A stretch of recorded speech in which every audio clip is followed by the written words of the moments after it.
Europe and other countries placing tariffs on China. Hey everyone, it's Wolfgang. So in discussions with people, there's disagreement about, there's a sense that the US is the only country that's putting tariffs on China. It's not true. And in this video, I wanted to cover several countries that are. This is not going to be an exhaustive list of all the countries that have imposed tariffs on China, but I wanted to just cover this because I think a lot of people are not aware that many countries are protecting their jobs, their citizens' ability to find work in their own countries. Many countries want to make sure their own citizens have a chance to have a source of income, a job, so that they don't fall into poverty. It's not just the United States. So many countries have placed tariffs on China. The U.S. is not the only country that intends to keep jobs for its citizens. And the goal of tariffs is to sustain jobs in local industries in the country that are affected by products made by cheap labor and subsidies from the Chinese government. So let me just explain this part, the cheap labor and the subsidies from China, from the Chinese government. So the cheap labor, I covered this in a video a few days ago. In Shanghai, which has the highest minimum wage in China, the monthly minimum wage is $375. $375. That's cheap labor. There's just no other way to describe that. The subsidies, the Chinese government gives money to Chinese manufacturers so that the manufacturers do not have to sell their products for a high price. Basically, the Chinese government says, "Look, you would sell this product for $100. Why don't you sell it? Why don't you sell it to other countries for only $50, and we will give you $50 for the product so that you can sell it cheaply, so that you can take market share in foreign countries that you sell your products to." Subsidies from the Chinese government allow Chinese manufacturers to do what John D. Rockefeller did. And I'll cover that in a couple seconds. But the goal of tariffs is to sustain jobs inside a country, to allow citizens to have a source of income so that they don't fall into poverty, to protect local industries. Without jobs, you end up with homelessness. And as you well know, the United States has a homelessness problem. If you want to see that in large detail, go to California. It's incredible, the homelessness problem there. The industrial base of the United States has been hollowed out. You probably heard that phrase, by cheap labor and subsidies that China has been using to steal market share. So the United States is not the only country that's trying to keep its industries and its jobs for its citizens. So let's go into some other countries that are doing the exact same thing. The European Union has imposed a total of 45.3% tariffs on Chinese electric vehicles. So China makes electric cars with cheap labor, and the Chinese government gives its manufacturers money so that the manufacturers can sell their cars for a lower price in Europe. And Europe said, wait a minute, if people can buy a car made from China for half the price of a European car, the European car company will go out of business. We have to stop that. 45.3% tariff on Chinese electric vehicles that will last 5 years. The European Union, and that's a lot of countries in the European Union, has put their foot down and said it is important that our own citizens have jobs, have a source of income so that they don't fall into poverty, so that they can pay their bills and have a family. The European Union is doing the exact same thing as the United States, protecting its own citizens' ability to avoid poverty. So the motive is to stop China from doing what John D. Rockefeller did. So let me explain what John D. Rockefeller did. In the 1800s, when the oil industry was getting started, Rockefeller would enter a market. He would find out what all the competitors were charging for their products. He would undercut them. He would charge much less. He would put the competitors out of business. He would then raise prices and take all their customers.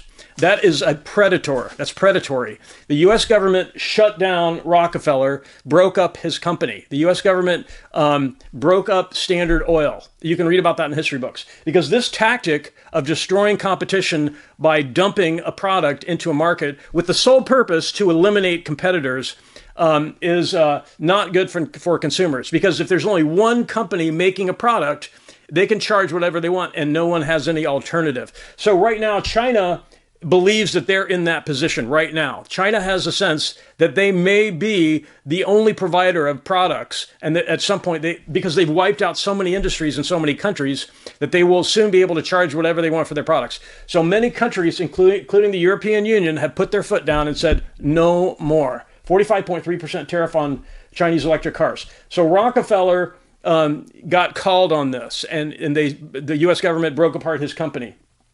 So without this tariff, the European electric car industry would fail eventually, because if a consumer can buy a car for half the price of a European vehicle, guess which one they're going to buy? They're not going to buy the European electric car. They're going to buy the subsidized import from China that was made with cheap labor. So another tariff that the European Union has imposed on China, 67% on certain heavy equipment, including cranes and lifts, machinery that allows people to gain an altitude to work on things that are high up, like street lights, windows, cranes to lift things. The motive is to neutralize the Chinese government's subsidies to those manufacturers. So the Chinese government has told its heavy equipment manufacturers, we will give you money so that you can charge less for your products in the European Union, and you can take market share and you can put the European companies out of business.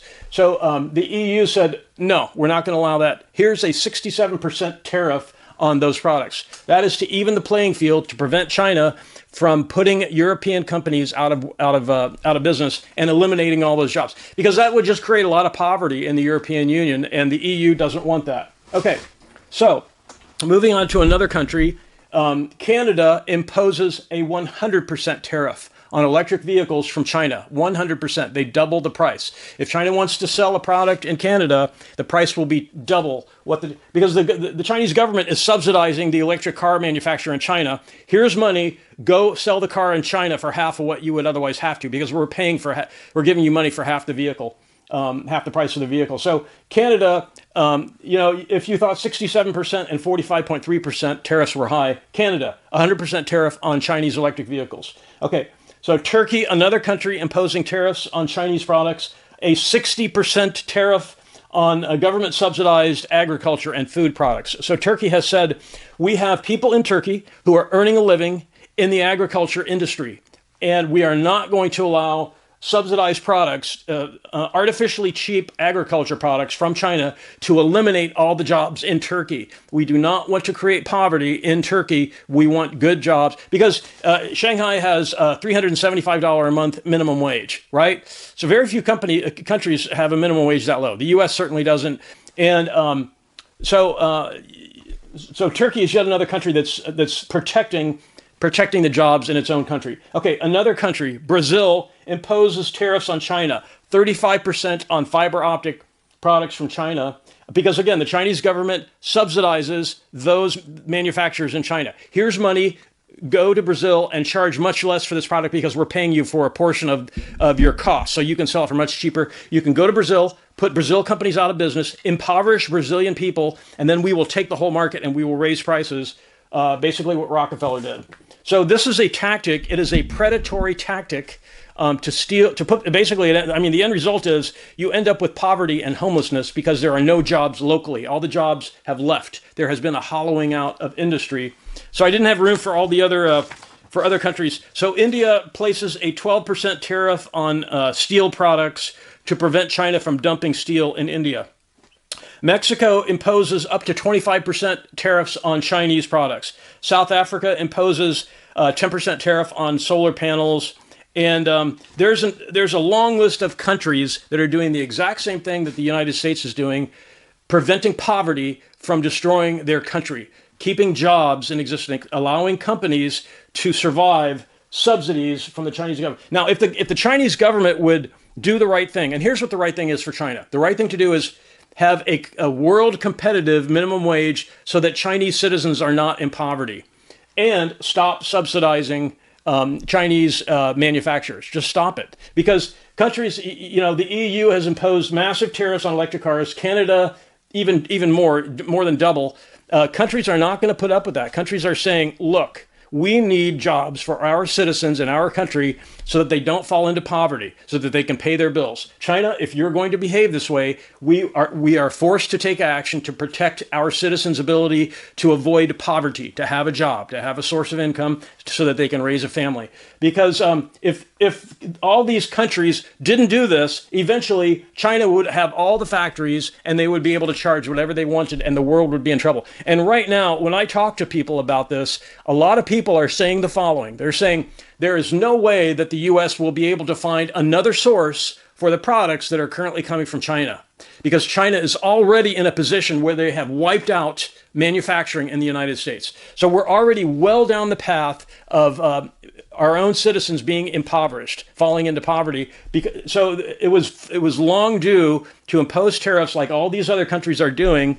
And so China doesn't have to change its behavior. It probably will not. It's probably not going to raise its minimum wage. It's probably not going to stop the subsidies. But other countries have tools to protect their citizens' ability to earn an income, to avoid poverty, to have a job. And all these other countries are doing exactly that. And it's the right thing to do. It's like if you have 3 kids and they just graduated from college and all of a sudden they have no job prospects because all the companies are gone, you would be upset about that. And we're sort of well down the path of a lot of manufacturing that has left the country. So it's going to take some time to fix it. So I would urge patience.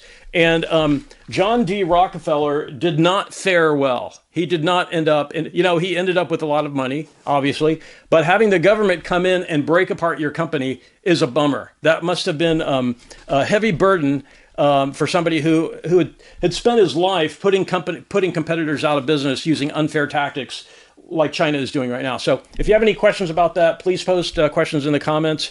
The one thing I would like to say, in discussions I have with other people, we're not ganging up on China. We are simply saying this kind of behavior is destructive. It is causing destruction in many different parts of the world. Turkey, Brazil, Canada, the European Union. It is causing destruction, the subsidies and the cheap labor. And there is a way to not have to do that. I mean, if you go to a party and you cause problems at the party, they are going to ask you to leave. They're going to take corrective action. That's a civil thing to do, being civil, being fair-minded, being reasonable.